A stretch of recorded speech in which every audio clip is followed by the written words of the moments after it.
ये सच है कि हम जैसा कर्म करते हैं हमें उसका वैसा ही फल मिलता है। हमारे द्वारा किए गए कर्म ही हमारे पाप और पुण्य तय करते हैं। हम अच्छे कर्म करते हैं तो हमें अच्छे फल मिलते हैं, और अगर हम बुरे कर्म करते हैं तो हमें उसके बुरे फल मिलते हैं। हमारे जीवन में जो भी परेशानियां आती है उनका संबंध कहीं न कहीं हमारे कर्मों से होता है। कबीरदास जी का ये दोहा हमें हमेशा ये एहसास दिलाता है कि बुरे कर्मों का फल हमेशा बुरा ही होता है। करता था सो क्यों किया, अब करी क्यों पछताए, बोया पेड़ बबूल का, आम कहाँ से खाए। कभी कभी हम जानबूझकर गलत काम करते हैं तो कभी अनजाने में गलत काम कर जाते हैं, जिसके कारण हमें आगे चलकर परेशानी उठानी पड़ती है। और जब हम पर कोई परेशानी आती है तब हम पछताते हैं कि काश हमने ऐसा काम ना किया होता तो शायद आज हम इस मुश्किल में ना पड़ते। पुराने समय में एक राजा था। वह अक्सर अपने दरबारियों और मंत्रियों की परीक्षा लेता रहता था।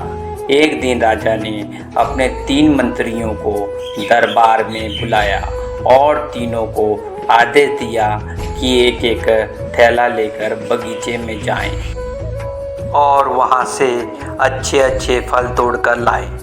तीनों मंत्री एक एक थैला लेकर अलग अलग बाग में गए।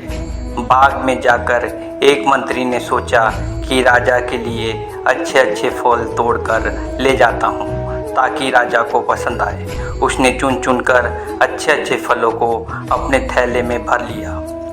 दूसरे मंत्री ने सोचा कि राजा को कौन सा फल खाने हैं, वह तो फलों को देखेगा भी नहीं। ऐसा सोचकर उसने अच्छे बुरे जो भी फल थे जल्दी जल्दी इकट्ठा करके अपना थैला भर लिया।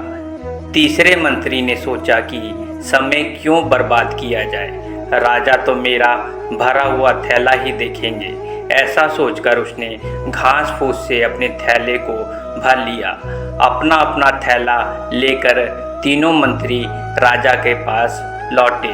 राजा ने बिना देखे ही अपने सैनिकों को उन तीनों मंत्रियों को 1 महीने के लिए जेल में बंद करने का आदेश दे दिया और कहा कि इन्हें खाने के लिए कुछ नहीं दिया जाए, ये अपने फल खाकर ही अपना गुजारा करेंगे।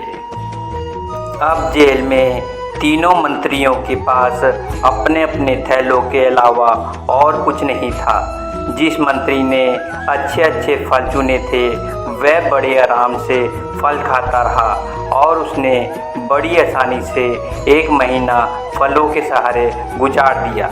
जिस मंत्री ने अच्छे बुरे गले सड़े फल चुने थे वह कुछ दिन तो आराम से अच्छे फल खाता रहा, लेकिन उसके बाद सड़े गले फल खाने की वजह से वो बीमार हो गया।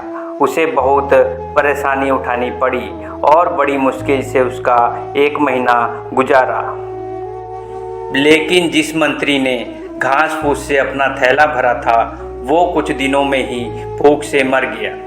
दोस्तों, ये तो एक कहानी है, लेकिन इस कहानी से हमें बहुत अच्छी सीख मिलती है कि हम जैसा करते हैं हमें उसका वैसा ही फल मिलता है।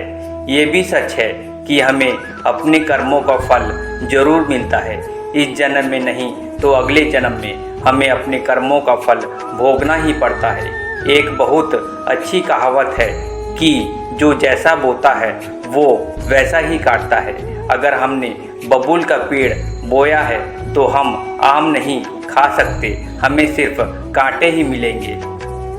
दोस्तों, आपको कहानी अच्छी लगी हो तो वीडियो को लाइक और चैनल को सब्सक्राइब जरूर कीजिएगा। धन्यवाद दोस्तों।